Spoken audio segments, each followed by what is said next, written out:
नमस्कार। इस ब्रीफिंग में शामिल होने के लिए आप सभी का धन्यवाद। जैसा कि आप सभी जानते हैं, 22 अप्रैल 2025 को लश्कर-ए-तैयबा से संबंधित पाकिस्तानी और पाकिस्तान प्रशिक्षित आतंकवादियों ने भारत में जम्मू और कश्मीर के पहलगाम में भारतीय पर्यटकों पर बर्बरतापूर्ण हमला किया। 25 भारतीयों और एक नेपाली नागरिक को कायरतापूर्ण मौत के घाट उतार दिया गया। मुंबई के 26 नवंबर 2008 के हमलों के बाद यह भारत में हुई किसी आतंकवादी हमले में मारे गए आम नागरिकों की संख्या की दृष्टि से सबसे गंभीर घटना है। पहलगाम का हमला अत्यधिक बर्बरतापूर्ण था, जिसमें वहां मौजूद लोगों को करीब से और उनके परिवारों के सामने सिर पर गोली मारी गई। हत्या के इस तरीके से परिवार के सदस्यों को जानबूझकर आघात पहुंचाया गया। साथ ही उन्हें यह नसीहत भी दी गई कि वे वापस जाकर इस संदेश को पहुंचा दें।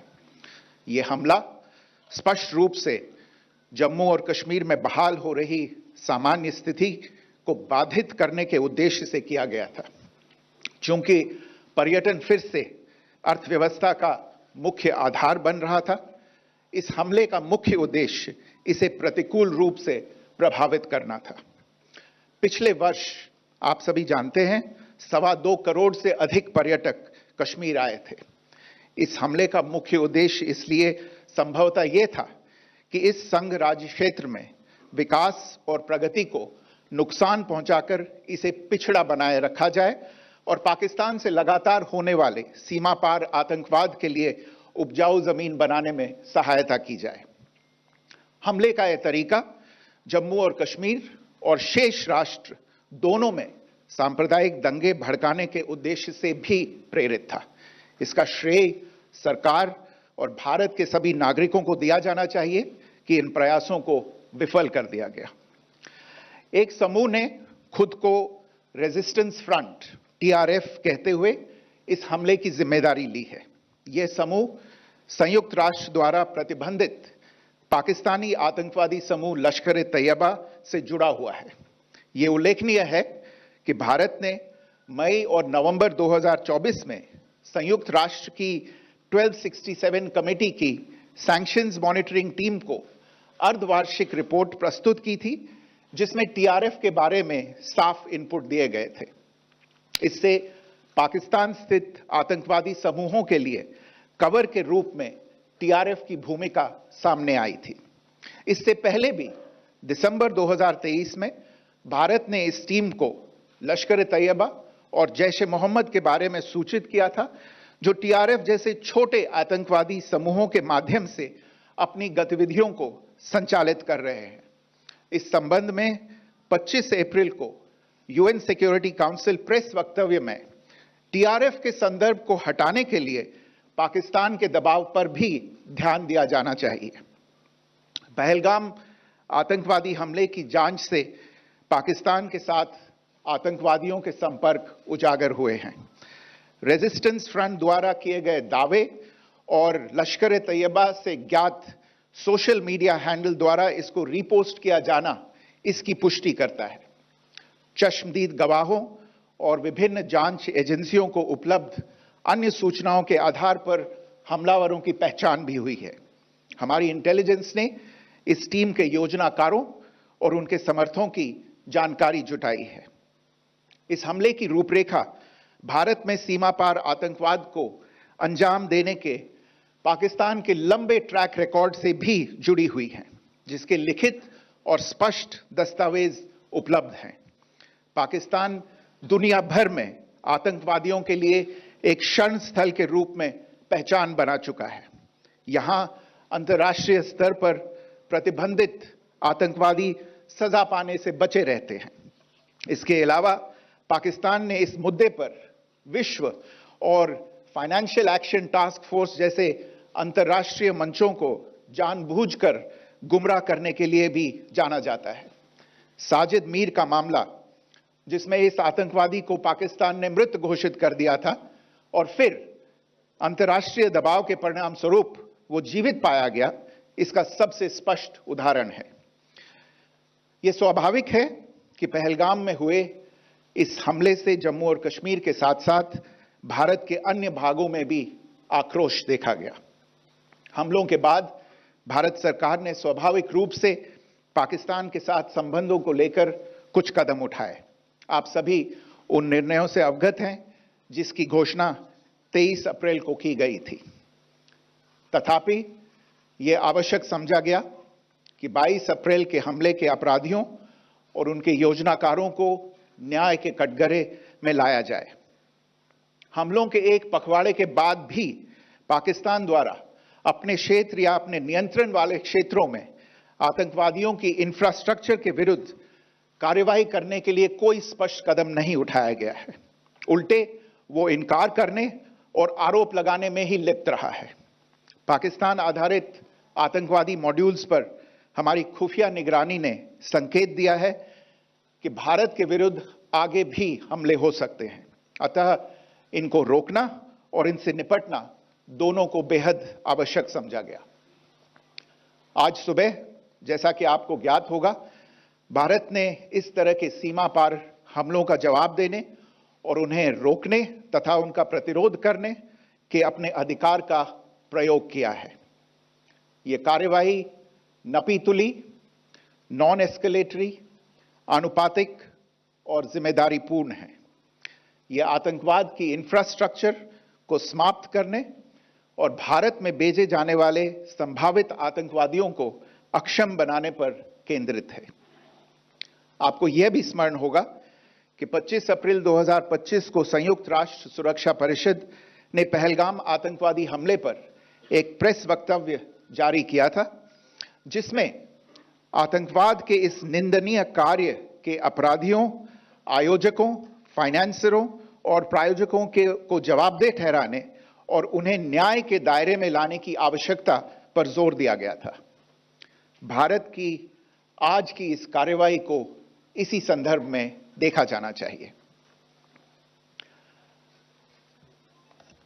Good morning.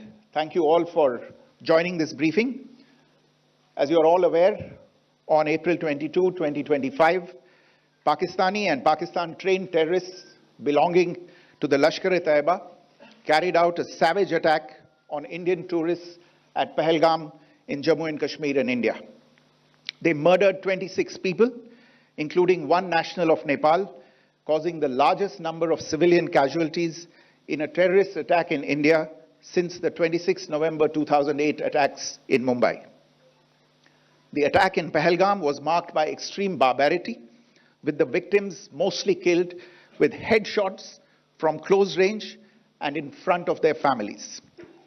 Family members were deliberately traumatized through the manner of the killing, accompanied by the exhortation that they should take back the message. The attack was clearly driven by the objective of undermining the normalcy returning to Jammu and Kashmir. In particular, it was designed to impact the mainstay of the economy, tourism, with a record 23 million tourists visiting the valley last year. The calculation presumably was that harming growth and development in the Union territory would help keep it backward and create fertile ground for continued cross-border terrorism from Pakistan. The manner of the attack was also driven by an objective of provoking communal discord, both in Jammu and Kashmir and the rest of the nation. It is to the credit of the government and the people of India that these designs were foiled. A group calling itself the Resistance Front has claimed responsibility for the attack. This group is a front for the UN-proscribed Pakistani terrorist group Lashkar-e-Taiba. It is notable that India had given inputs about the TRF in the half-yearly report to the monitoring team of the UN's 1267 Sanctions Committee in May and November 2024, bringing out its role as a cover for Pakistan-based terrorist groups. Earlier too, in December 2023, India had informed the monitoring team about Lashkar and Jaish-e-Mohammed operating through small terror groups such as the TRF. Pakistan's pressure to remove references to TRF in the April 25 UN Security Council press statement is notable in this regard. Investigations into the Pahalgam terror attack have brought out the communication notes of terrorists in and to Pakistan. The claims made by the Resistance Front and their reposting by known social media handles of the Lashkar-e-Taiba speak for themselves. Identification of the attackers based on eyewitness accounts as well as other information available to law enforcement agencies has also progressed. Our intelligence has developed an accurate picture of the planners and backers of this team. The features of this attack also tie in with Pakistan's long track record of perpetrating cross-border terrorism in India, which is well documented and beyond question. Pakistan also has a well-deserved reputation as a haven for terrorists from around the world, with internationally proscribed terrorists enjoying impunity there. In addition, Pakistan has been known to willfully mislead the world and international forums, such as the Financial Action Task Force, on this issue. The Sajid Mir case, in which this terrorist was declared dead and then, in response to international pressure, brought back to life, found alive and arrested, is the most glaring example. The latest attack in Pahalgam has understandably generated deep anger in Jammu and Kashmir and in other parts of India. Following the attacks, the Government of India naturally responded with a set of initial measures relating to our engagement with Pakistan. You're all aware of the decisions that were announced on the 23rd of April. However, it was deemed essential that the perpetrators and planners of the 22nd April attack be brought to justice. Despite a fortnight having passed since the attacks, there has been no demonstrable step from Pakistan to take action against the terrorist infrastructure on its territory or on territory under its control. Instead, all it has indulged in are denials and allegations. Our intelligence monitoring of Pakistan-based terrorist modules indicated that further attacks against India were impending. There was thus a compulsion both to deter and to preempt. Earlier this morning, as you would be aware, India exercised its right to respond and preempt as well as deter more such cross-border attacks. These actions were measured, non-escalatory, proportionate, and responsible. They focused on dismantling the terrorist infrastructure and disabling terrorists likely to be sent across to India. You would also recall that the Security Council on 25th April 2025 had issued a press statement on the Pahalgam terror attack, underlining, and I quote, the need to hold perpetrators, organizers, financiers, and sponsors of this reprehensible act of terrorism accountable and bring them to justice, unquote. India's latest actions should be seen in this context. Joining me for this briefing on our actions earlier this morning are Colonel Sophia Qureshi and Wing Commander Vyomika Singh. I will request them to share some details regarding Operation Sindoor with all of you.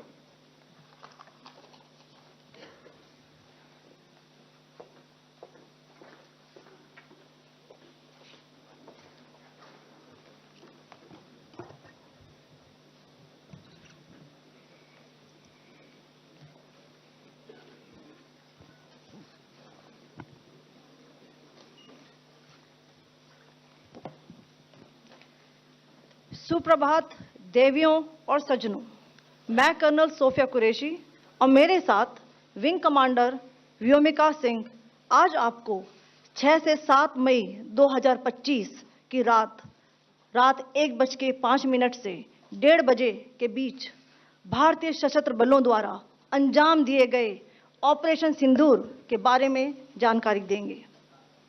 Operation सिंदूर 22 अप्रैल को पहलगाम में हुए विभत्स आतंकवादी हमले के शिकार मासूम नागरिकों व उनके परिवारों को न्याय देने के लिए लॉन्च किया गया था।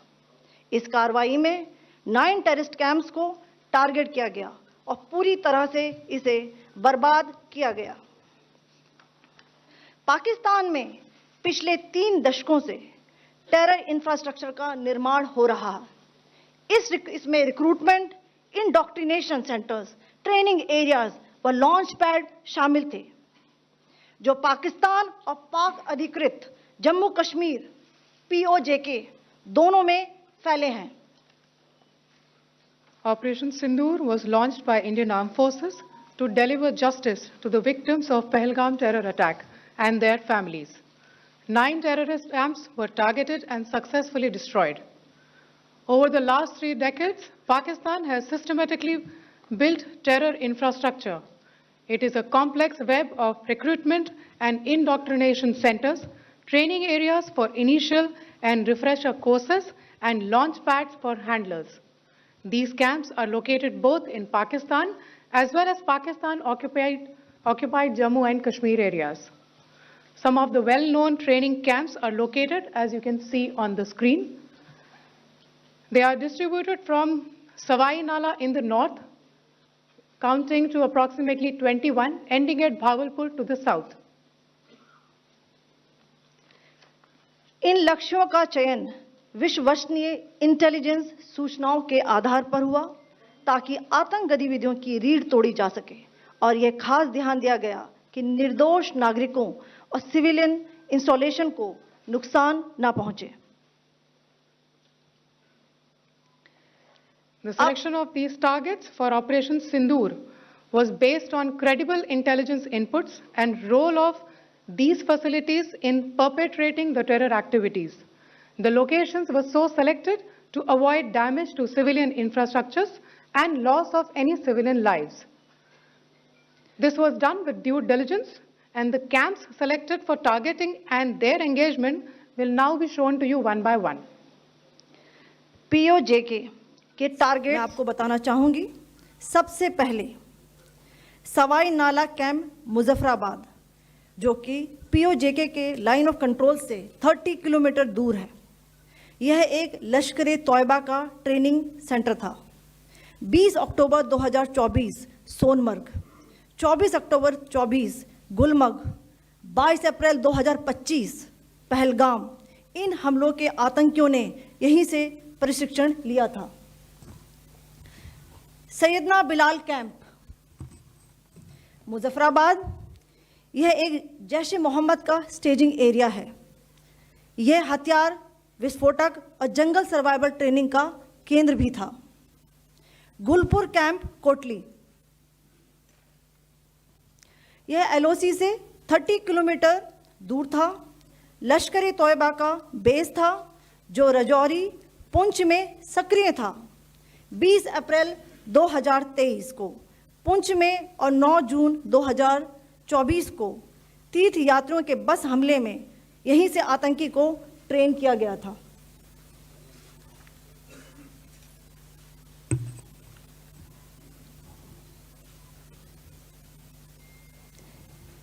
बरनाला कैंप बिम्बर, ये LOC से 9 किलोमीटर दूर है। यहाँ पर हथियार, हैंडलिंग, IED व जंगल सर्वाइवल का प्रशिक्षण केंद्र था। अब्बास कैंप कोटली,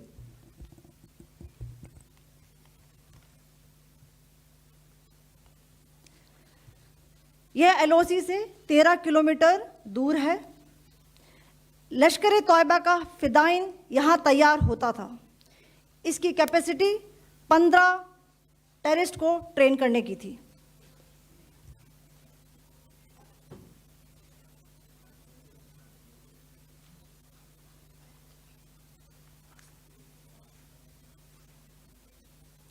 अब मैं पाकिस्तान के अंदर के टारगेट से अवगत कराना चाहूंगी। पहला, सर्जल कैंप सियालकोट, यह अंतर्राष्ट्रीय सीमा से 6 किलोमीटर की दूरी पर है, सांबा कठवा के सामने।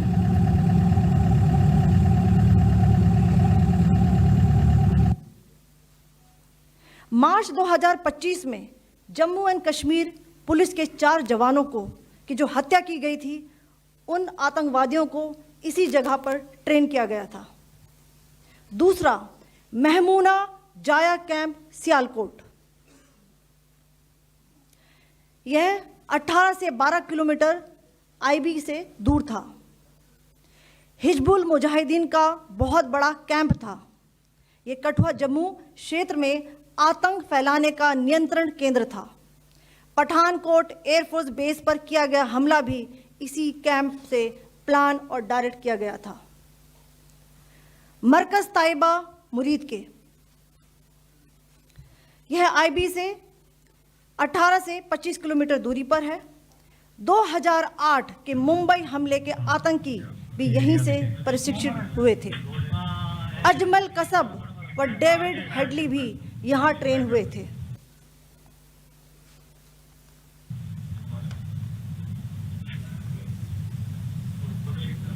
आगे दूसरा आया।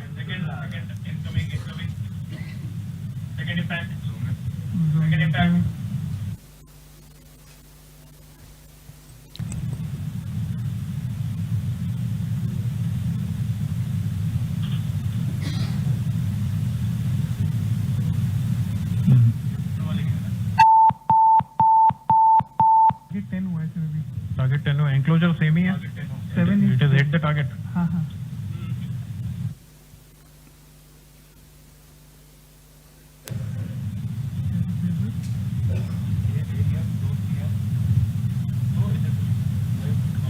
तीसरा आ गया सर, इम्पैक्ट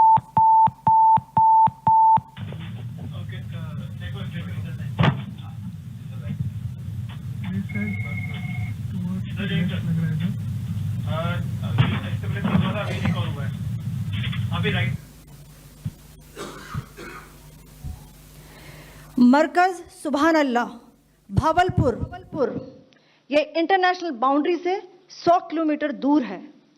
जैश ए मोहम्मद का मुख्यालय था। यहाँ पर रिक्रूटमेंट, ट्रेनिंग व इंडॉक्ट्रिनेशन का केंद्र भी था। शीर्ष आतंकी अक्सर यहाँ आते थे। मैं आप सबको बताना चाहती हूँ कि किसी भी सैन्य ठिकाने का निशाना नहीं बनाया गया और अभी तक किसी तरह की नागरिक क्षति की रिपोर्ट नहीं है। धन्यवाद। जय Hind. The strike on the terror camps were undertaken through precision capability, as shown to you. A niche technology weapons with careful selection of warheads was ensured so that there will be no collateral damage. The point of impact in each of the target was a specific building or a group of buildings. All the targets were neutralized with clinical efficiency, and the results reiterate the professionalism of the Indian Armed Forces in the planning and execution of their operations. No military establishments were targeted. India has demonstrated considerable restraint in its response. However, it must be said that the Indian Armed Forces are fully prepared to respond to Pakistani misadventures, if any, that will escalate the situation. Jai Hind, and thank you very much. Ladies and gentlemen, friends in the media, I ask your indulgence today in view of the fact that this is still an evolving situation. We will therefore not be able to take questions and answers today, but we will come back for more updates and more briefings shortly. Thank you all very much for joining us this morning. Thank you. Jai Hind.